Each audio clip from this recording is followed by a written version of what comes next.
In this guide, I'm going to show you guys how to fix Disney Plus buffering issues. Start by checking your internet connection. Buffering is usually caused by a slow or unstable network, so try switching between Wi-Fi and mobile data if you're on a phone, or restart your router if you're using a home network. For best streaming experience, connect to a strong 5 GHz Wi-Fi network or use a wired Ethernet connection if you're using on a smart TV or computer. Next up, first close the app and relaunch it. If you're streaming in a web browser, refresh the page or try another supported browser. Next, update the app to its latest version. Launch App Store or Play Store, search for Disney Plus. If you see the option update, click on it.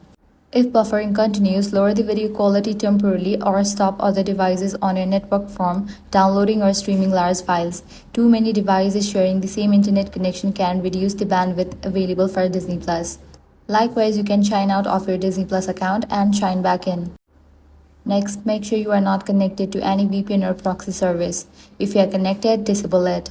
Finally, if none of these steps work, the problem may be caused by a temporary Disney Plus server issue, so waiting a few minutes and trying again later may solve the problem. That's it. If this guide helped you out, do not forget to like, share, and subscribe.